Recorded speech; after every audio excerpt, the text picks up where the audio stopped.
Yo, what up, guys? It's your boy Chris. Welcome back to another video, and today we'll be ranking everything I watched in February 2026. Let's get right into it. Trap House, a movie starring Dave Bautista, Jack Champion, and Bobby Cannavale. It's a movie about Dave Bautista. All three of the people you see on the screen right now, they are FBI agents, or they're part of a secret task force. And Jack Champion, Sophia Lilius, and the people you see in the red, they are their children. And they become robbers using the intel of their parents to help their friend not have to move and gain some more money. The movie's boring. The acting is subpar. Not really much of an action movie, not much of a drama. Really bland. It's like a TV movie. Not much goes on. Very boring. Dave Bautista's the best part of this movie, but you can tell he's phoning it in. Jack Champion's a terrible actor. Sophia is really funny in this movie. But the friends don't really feel like friends. No one ever feels like a threat. No one ever feels like they're in danger. The ending of the movie is terrible. And it's just boring. Like, I don't fuck with the movie. This was probably the most entertaining scene of the movie, and this is a robbery scene. So, terrible movie. I give it like a 2 out of 10. Moving on. We Bury the Dead, which is a zombie drama movie released this year. It's not really a zombie movie. The zombies are docile in this movie. It's more of a recovery. The story is about a woman going through a zombie-riddled city to find her husband that she hopes is still alive. She is helped by Brendan Thwaites, whatever, Nightwing from the Titans show. There is not many zombies in this movie. The zombies are basically a non-factor. It's more of a character-driven story, and the characters are unlikable. It's boring. Again, that's the worst thing a movie can be. Boring. If it was entertaining and it had a terrible story, it would be much higher on this list, but it was just boring. Nothing happens for half of the movie. A lot of nothing happened. I'm not going to spoil it, but a lot of like stupid things happen in this movie. A lot of just filler moments. I do like the dynamic between Brendan Thwaites and Daisy Ridley's character. They must travel together to get to the end, but a lot of roadblocks happen in the meanwhile. The ending of the movie was pretty good. The last 20 minutes of the movie was decent, but the middle part of this movie just dragged on. It's only like an hour and a half, and I love zombie movies. They're my favorite type of genre, but this was just a drag to watch, and I wish I would have watched something else. It's just slightly above Trap House because I believe the acting in this movie is a lot better than in Trap House. But, moving on. Okay. 12. Springsteen, Deliver Me From Nowhere. This is Jeremy Renner's biopic on Bruce Springsteen. And again, another flaw. It's fucking boring. Now, Jeremy Renner does a great performance as Bruce Springsteen. The concert and singing scenes of this movie are really entertaining. It's just the middle, the beginning, and the end. The parts where he's not singing and it's about his daily life and his drama, I think it's overly dramatized. I don't think Bruce Springsteen is this much of an emo. I don't really understand why this movie was made. Jeremy Renner, again, I'm not going to knock him. He did great in this movie. He had a really good acting performance. But everyone else kind of seemed like they were phoning it in, besides him. And I don't know. I couldn't get behind this movie. I could never connect with this movie. And it felt like by the time I got into it, it ended. And it just felt really long. But it was like an hour and a half. Or an hour and 45 minutes. This scene was really well. Jeremy Renner's singing voice for this was phenomenal. He sounds exactly like Bruce Springsteen, but it was just boring. I mean, Paul Walter Hausen was in this, and I enjoyed his part. But just, I don't know. I'd give it like a fucking 4 out of 10. Moving on. 11. Joe's College Road Trip. Now, I'm not going to get into the Tyler Perry controversy. I don't care. It's not... I just like the characters. I like Madea movies. I'm not supporting Tyler Perry. I just like the art. Even though he's a little creepy. This is Joe's first movie centerized on him. And it's the worst Madea movie. It's definitely the worst Madea movie. Madea is one of my favorite comedy movies. I love all the old movies. And they eliminate her from the movie pretty early on. And Tyler, I don't know what the main character's name is. Obviously it's Joe, but I don't know who the son's name is. I forget. The son is a bitch. He's annoying throughout the entire movie. Almost every character besides Joe is like vehemently fucking annoying and unlikable. Joe's always been my favorite character in these movies, but a movie centralized on him it doesn't work. They made him just seem like a horrible human being. Obviously he is a bad person, but they really centralized him on being a horrible person. He drops the N-bomb unnecessarily. Like, I think Tyler Perry thought the N-word was funny in this movie. He just constantly drops it. There's a few fun action scenes, and again, Joe is always going to be funny to me. There was a lot of funny moments in this movie, a lot of funny jokes. But the characters are just unlikable. You can't like anyone in this movie. Joe does have some good moments. I never liked this guy. This guy's constantly annoying. And it's a wild ride. I mean, I got more into it at the end, like near the end of the movie, but the middle part of this movie was really a struggle to get through. And, yeah. I'd give it a 6 out of 10. Similar to... I'd give Bruce Springsteen 5 out of 10, and this a 5.5 out of 10. Moving on to number 10. Sonic the Hedgehog. This is the part of the list where I enjoyed all the movies. I think Sonic, the movie franchise, is some of the best video game movies we've ever received.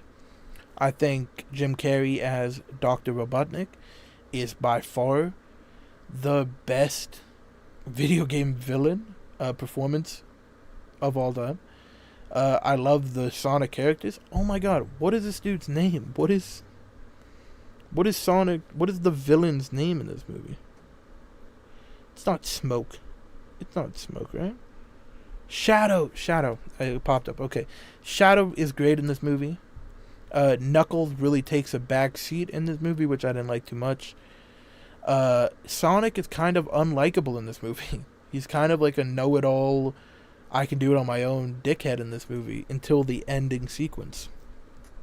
And I enjoyed it. It's definitely the worst Sonic movie, but Dr. Robotnik meets his grandfather. That's enjoyable to see them bond, to see that partnership. It is funny. This movie is funny. It has some emotional beats that work. Shadow is definitely a top character in this movie. He does very well. He's very justified, and his redemption arc is very justified and very well deserved.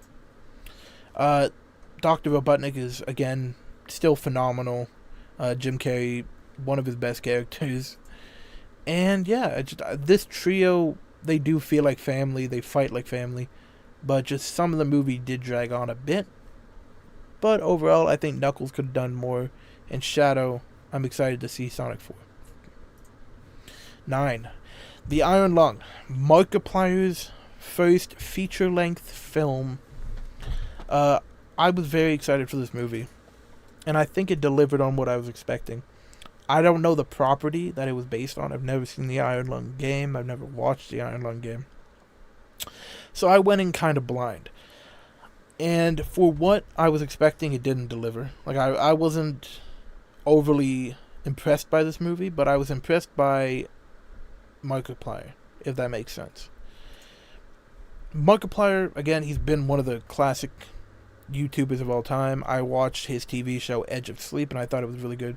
He is the main actor in this movie. He's one of the only actors in this movie. He wrote, produced, paid for, and acted in this movie. His acting is phenomenal. He his range is really well for a character that talks to himself for 90% of this movie. He gives an emotional performance. He shows different levels of his acting. The story is pretty good. I was a little confused at the middle part, but I got through it. The cinematography in this movie is very well. The way that they used camera angles inside the submarine, very, very good. The blood aspect of this movie is very well used. It leads to a lot of really good shots in the movie. But it was boring. It was a little boring. It dragged on for a little bit too long, and the ending was pretty bad, in my opinion. I didn't like the ending. But for Markiplier's first movie, I think it surpassed all my expectations, and I give it a 7 out of 10. Moving on to 8, Free Bert. Free Bert is a dark comedy that supposedly is the life of Bert Kreischer. Obviously, it's not his real family, but the way it feels like a family. It really does feel like a family. The actors playing Bert's family all do really well. Georgia's my favorite. The only one that I don't like throughout the whole movie or throughout the whole series, because this is a show, is the wife. But Bert Kreischer does do well in this movie. Does do well in this show. He's funny. There are emotional beats in this movie, or in this. I'm gonna keep saying movie, but I mean show.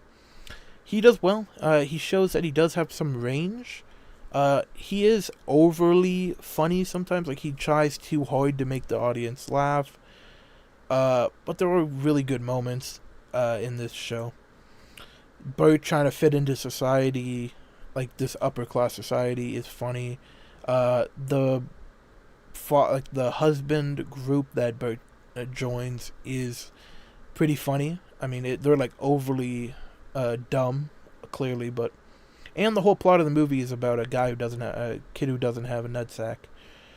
So it's a little stupid, but for what I was expecting, it surpassed it. And honestly, I think Bert Kreischer is funny. I know a lot of people dislike him and think he tries too hard and fakes his laugh and shit like that, but I like him. I think he's funny. I think for what this show was, Bert Kreischer did great. And I think there's going to be a season 2. I think this relationship was by far the best between Bert and the youngest daughter. I just think this show is really well. I'd suggest you watch it. I'd give it a 7 out of 10. 2.5 Men. Now, I watched this as a child. I used to see my father watch it a lot. And I loved it. I thought Charlie Sheen was funny in this show. I thought Alan Harper was hilarious. And there is a lot of bad seasons. It was a drag to get through season 7 to 12. They should have ended it a lot earlier. This show should have ended when Charlie Sheen left the show. But it's hilarious. The brotherly relationship between Alan and Charlie is really what made this show perfect. The first 5 seasons were phenomenal. The comedic side of these episodes were phenomenal. I like the sitcom 30-minute episodes. It's a lot more digestible than longer episodes. You seeing Alan's struggle through life for his entire life is funny. Charlie, obviously, is a whore in this show. Great. You see Jake grow up. But this show really does go downhill when Ashton Kutcher joins the show. It's by far in its prime when Charlie is with young Jake and Alan. It's by far. Once they grow old, you can really see Charlie Sheen go through his crackhead phase with how bad he looks in the later seasons. But you can never tell that Alan and Charlie hated each other in real life. But once Charlie left, this show went down. It was averaging like a 7 out of 10 each season. and then 8 to 12 was like a 2. Ashton Kutcher just wasn't a good fit on this show. He's not very funny. Rest in peace.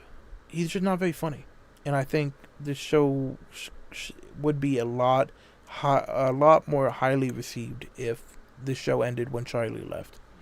But it didn't, so I'd give it a 7.5.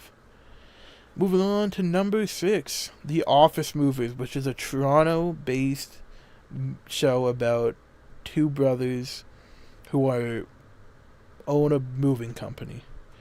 Very funny movie. It's like overly stupid sometimes, but the characters work so well. It's hilarious. Drake does really well in this show in season 2. Again, this is another 30-minute episode show.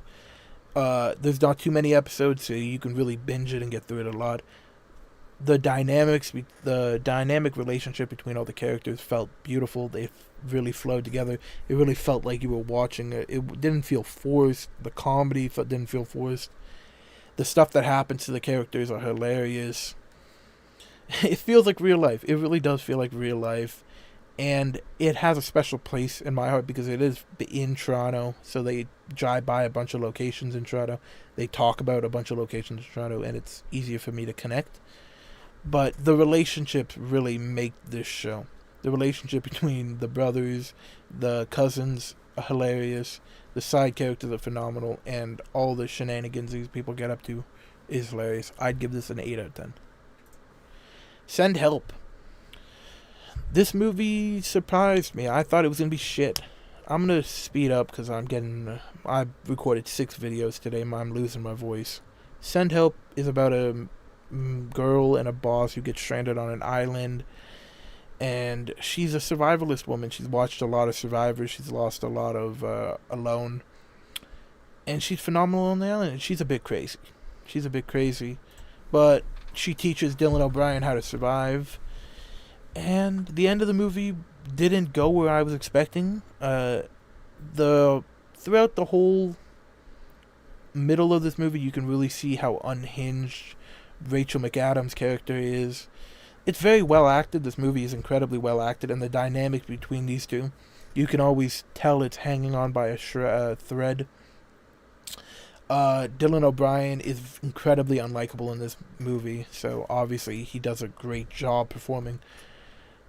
And it doesn't feel too long. The runtime is great. There is comedic moments. There are really dark moments. The acting performances are phenomenal. This movie has pretty much everything. But it wasn't my cup of tea. Like it didn't really fit the horror feeling that I was hoping for, but it hit every other box. You can really see how unhinged Rachel McAdams' character is. You could see the desperation in Dylan O'Brien's character, the enjoyment that she gets from torturing Dylan O'Brien. And you can just see her slow descent into madness and his slow descent into fucking hopelessness. This scene is fucking terrifying.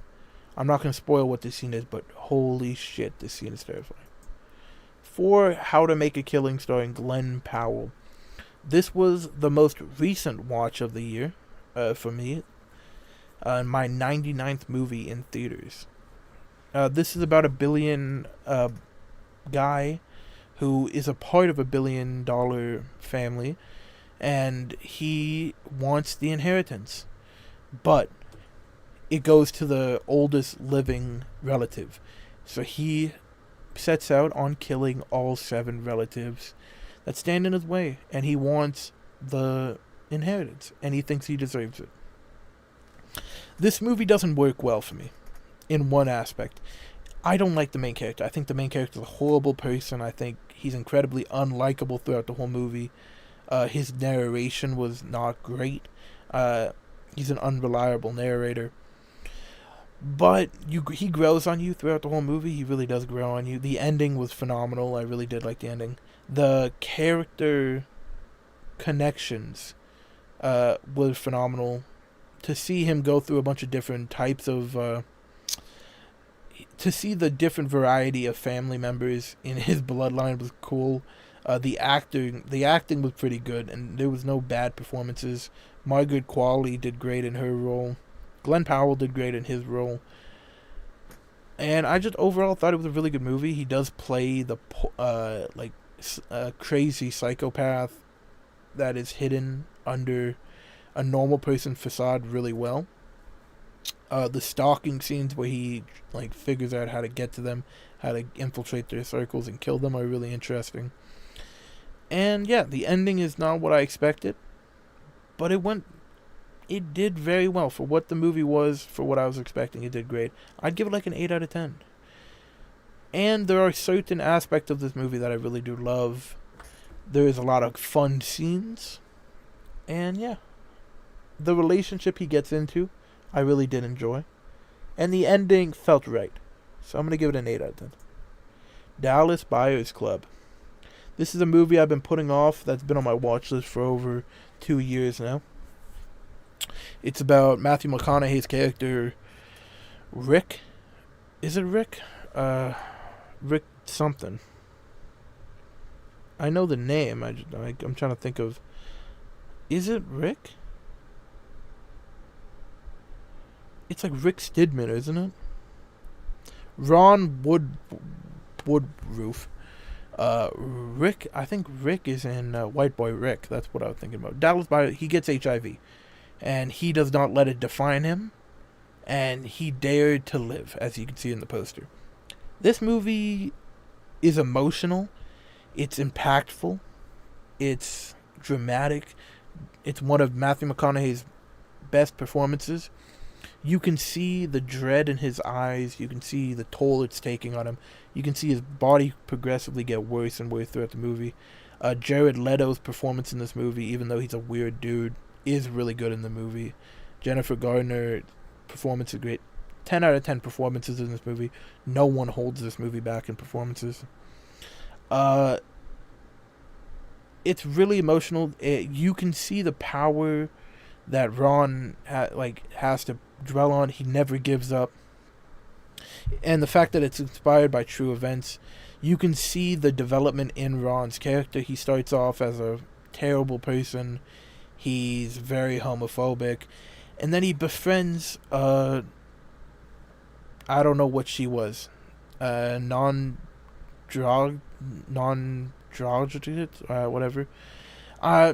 He befriends they, and he works with her. He is crushed when anything bad happens to her. It's an emotional roller coaster. You can see he doesn't want to die. He is crushed, but he keeps going. He powers through, and he never gives up. And that's the moral of the story, is that he never gave up on himself, and he kept living. And he didn't let his disease define him. And there's just the cinematography in this movie, the acting, it's a 9 out of 10. Number 2, Battle Royale. It's one of the few foreign films I've watched, and it was phenomenal. Very graphic, very gory. The characters are fantastic. The dialogue in this movie is next level. You can really see the psychotic behavior and the fact, the animalistic nature of humanity come out with these kids. You could see the mental deterioration in people. Some people never give up. Some people just give up and wilt. Some people fight to survive. Some people enjoy the killing. It's a very dynamic movie. A lot of moving parts. And it's probably the best Battle Royale movie of all time. I can't talk too much about it. I'm not gonna lie. It is a phenomenal movie if you can't watch it. But number 1 is Dexter. I'm going to give it a 10 out of 10, by the way. Battle Royale is a 10 out of 10. Dexter Resurrection. I love Dexter. Dexter is one of my favorite shows of all time. And this show improved on Dexter.